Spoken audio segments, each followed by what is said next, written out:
চাওক মাজত মাত্ৰ এটা দিন উত্তৰ পূৰ্বাঞ্চলৰ সৰ্ববৃহৎ ধৰ্মীয় অনুষ্ঠান শ্ৰীমন্ত শংকৰদেৱ সংঘৰ ৯৪ সংখ্যক অধিৱেশন আৰম্ভ হ'ব আৰু সেইলৈ এতিয়া যুদ্ধগতিত প্ৰস্তুতি চলিছে। আমি এই মুহূৰ্তত যদি কওঁ শৃংখলাবদ্ধতা বুলি ক'লে আমাৰ মনলৈ আহে শ্ৰীমন্ত শংকৰদেৱ সংঘ। ধৰ্মীয় চৰ্চাৰ সঠিক চৰ্চা বুলি যদি কওঁ সেয়াও কিন্তু শ্ৰীমন্ত শংকৰদেৱ সংঘ। আৰু ইতিমধ্যে মই কৈছোঁৱে যে যোৰহাটৰ যি এৰালতলী পথাৰ, সেই এৰালতলী পথাৰত এক বিশেষ পৰিৱেশ দেখিবলৈ পোৱা গৈছে। বিভিন্ন প্ৰান্তৰ পৰা, অসমৰ বিভিন্ন প্ৰান্তৰ পৰা আচলতে সংঘৰ যিসকল সেৱক সেৱিকা আই বাপ সমস্ত সকলো আহিছে। আহি তেওঁলোকৰ যি প্ৰাণৰ অনুষ্ঠান, তেওঁলোকৰ যি হৃদয়ৰ অনুষ্ঠান, সেই অনুষ্ঠানটোত সকলোৱে অংশ লোৱা পৰিলক্ষিত হৈছে। আৰু আমি যদি এই মুহূৰ্তত যিসকল ইয়ালৈ ভকত বৈষ্ণৱ আহিব তেওঁলোকৰ জ্ঞাতাৰ্থে অৱগত কৰিব বিচাৰিছোঁ, ৩৭ নং ৰাষ্ট্ৰীয় ঘাইপথৰ পৰা যি মূল তোৰণ, সেই তোৰণৰ তলেৰে আহি সোঁহাতে যি নামঘৰ, সেই নামঘৰত মূৰ দোৱাই মূল অধিৱেশনস্থলীলৈ সকলো আহিব পাৰিব। আৰু সকলো ধৰণৰ ইয়াতে ব্যৱস্থা সম্পূৰ্ণ হৈছে। আৰু তাতোতকৈ ডাঙৰ কথা যে এই খুব বৃহৎ যি অধিৱেশন, 4দিনীয়া অধিৱেশন, এই অধিৱেশনৰ সকলো কাৰ্য নিয়ন্ত্ৰণ কৰিব কেন্দ্ৰীয় সেৱা বাহিনীয়ে। আৰু সেই সেৱা বাহিনীৰ সকলো সদস্য, প্ৰায় 10,000 সদস্য আজি অধিৱেশনস্থলীত উপস্থিত হৈছে। মই অকণমান আপোনাৰ ওচৰলৈ আহিছোঁ। ক'ৰ পৰা অহা হৈছে? আমি কেন্দুগুৰি।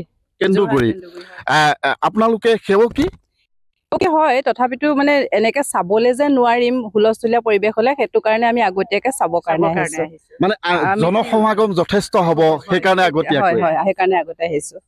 কেনেকুৱা লাগিছে? ভাল লাগিছে, ইমান ৰাইজ দেখিছো, নামঘৰ ভাগ ভাল লাগিছে, ভাল লাগিছে সকলোখিনি। আপুনিও কেন্দুগুৰিৰ? আমি এনেকে চাবলৈ আহিছো। ভিৰ ভাৰ হলে অকণমান আমাৰ কষ্ট হয় খোজ চোজ কাঢ়িবৰ কাৰণে, সেইকাৰণে আগতীয়াকে আমি চাবলৈ আহিছো। দেখি পৰিৱেশটো বহুত ভাল লাগিছে। নিশ্চয়, ধন্যবাদ জনাইছো। মই অকণমান কেইগৰাকীমান যুৱতী সেৱিকা দেখিছো। তোমালোক সেৱিকা? কেনেকুৱা লাগিছে ইয়াতে? আজিৰে পৰা আছা নে আগৰ পৰাই আছা? আমি আগৰ পৰাই আছো। কিমান দিনৰ আগৰ পৰা? লাইখুটা স্থাপন কৰাৰ দিনৰ পৰা আছো। ইয়াতে সেৱা কৰি থকা হৈছে। এতিয়া ভকত শুশ্ৰূষা কৰিব লাগিব, হয়নে? হয় হয়। অহা আৰু এটা দিন আছে। হয়। তাৰ পৰা ভকত শুশ্ৰূষা 6 তাৰিখৰ পৰা আৰম্ভ হ'ব। হয়, নিশ্চয় ধন্যবাদ জনাইছো। মই আৰু আছে, যথেষ্ট লোক আছে।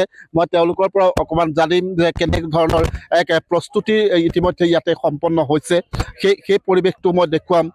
আৰু এই মুহূৰ্তত মই শিবিৰৰ সন্মুখত আছোঁ, যে শিবিৰত কেনে এটা পৰিৱেশ, সেই পৰিৱেশটো মই দেখুৱাবলৈ চেষ্টা কৰিছোঁ। আৰু যিহেতু ইয়াতে একেলগে 25,000কৈ লোকে একেলগে সিদ্ধ গ্ৰহণ কৰিব, তাৰ কাৰণে সুবৃহৎ ভোজনালয় আৰু একে সমান্তৰালভাৱে আৰু যি মূল মণ্ডপ, সেই মণ্ডপৰ পৰা কিছু নাতি দূৰৈত প্ৰদৰ্শনীৰ ব্যৱস্থা, এক সুবিশাল প্ৰদৰ্শনী স্থলী ইয়াতে তৈয়াৰ কৰা হৈছে। সেই পৰিৱেশটো আমি দেখুৱাইছোঁ। আৰু সকলোৱে আহি খুব আন্তৰিকতাৰে যিহেতু ইয়াতে কাম কৰে, যাতে সকলোৱে সুকলমে যাতে অনুষ্ঠানটো ইয়াতে সম্পন্ন হয়। বাইদেউ ক'ৰ পৰা অহা হৈছে? নমস্কাৰ, আমি আচলতে ওচৰৰে বিদ্যালয় এখনৰ শিক্ষয়িত্ৰী, দহোটীয়া বালিকা উচ্চতৰ মাধ্যমিক বিদ্যালয়ৰ। আমি পৰিৱেশটো আচলতে আজি চাবলৈ আহিছিলো, যে প্ৰাক মুহূৰ্তত অধিৱেশনৰ প্ৰাক মুহূৰ্তত ইয়াৰে পৰিৱেশটো কেনেকুৱা হৈ আছে চাবলৈ আহিছিলো। আৰু খুব ভাল লাগিছে। এটি বৃহৎ এলেকা সামৰি লৈছে আৰু শংকৰদেৱ সংঘৰ প্ৰতিজন কৰ্মকৰ্তাই খুব সুন্দৰকৈ প্ৰস্তুতি কৰিছে।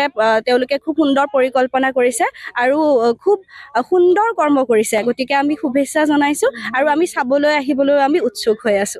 ধন্যবাদ। নিশ্চয়, শ্ৰীমন্ত শংকৰদেৱ সংঘৰ কাম কাজ দেখিবলৈ পোৱা যায়। ইয়াতে খুব শৃংখলাবদ্ধতাৰে কৰে।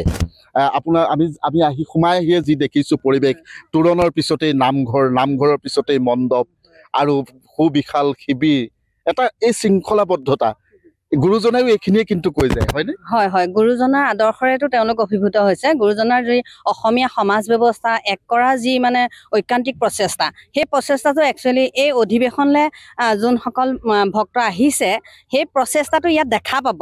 কেনেদৰে খেৰৰ পৰা আখৰ প্ৰস্তুত কৰিছে, সাধাৰণ আমাৰ অসমীয়াৰ যোনবিলাক বস্তু, সেই বস্তুবিলাক লৈ পেলাই কেনেদৰে তেওঁলোকে সৃষ্টিশীলতাক অগ্ৰাধিকাৰ দি আৰু কেনেদৰে ঐক্যতা, মানে এই শিবিৰবিলাক দেখিলে আচৰিত হৈ যাব লাগে।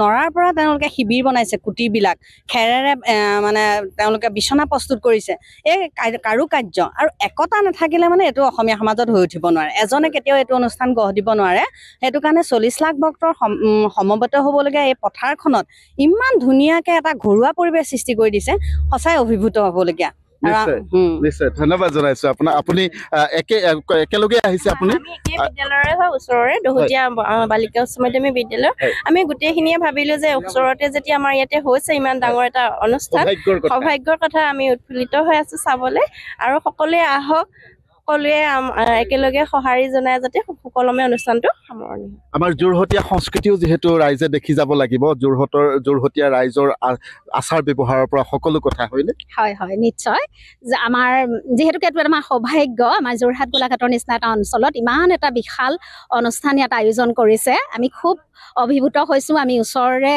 ব্যক্তি হয় ইয়াৰ ওচৰতে থাকি ওচৰতে ইমান ধুনীয়া এটা অনুষ্ঠান আমি উপভোগ কৰিম আমি আহিম নিশ্চয় ইয়াত সহায় সহযোগিতা আগবঢ়াম আৰু তেওঁলোকৰ যিখিনি সৃষ্টিৰাজি এই সৃষ্টিৰাজি যাতে সমগ্ৰ অসমে আঁকোৱালি লওক আদৰি লওক সকলোকে তাৰ বাবে কৃতজ্ঞতা তথা ধন্যবাদ জ্ঞাপন কৰিছোঁ নিশ্চয় ধন্যবাদ জনাইছো মই একদম খুব এটা ভাল লগা কথা কৈছে যে এই যি আচলতে শিবিৰসমূহ দেখিছে কুটিৰসমূহ দেখিছে এয়া এই তাহানিৰ ঋষিমুনিসকল যেনেধৰণে আচলতে কুটিৰত এটা থকাৰ খুব সুন্দৰকৈ যি আচলতে সৃষ্টিশীলতা সেই সৃষ্টিশীলতাসমূহ ইয়াত প্ৰকাশ পাইছে আৰু তাতোতকৈ ডাঙৰ কথা যে তেওঁলোকে শৃংখলাবদ্ধতাৰে যিমান ভকত বৈষ্ণৱ আহিব সকলোকে সেৱা শুশ্ৰূষা কৰিবৰ কাৰণে সকলো ধৰণৰ ব্যৱস্থা কৰিছে একেলগে 25,000 লোকে সিদ্ধ গ্ৰহণ কৰিব পৰা সুবিশাল ভোজনালয় তৈয়াৰ কৰিছে এনেধৰণেই মাত্ৰ 1% প্ৰস্তুতিৰ বাকী আছে আৰু তাৰ পিছতেই কেৱল মাত্ৰ জয় জগতগুৰু শ্ৰীমন্ত শংকৰ কৃষ্ণ সংস্কৃতিৰ চৰ্চা এনে বহু কথাৰে কিন্তু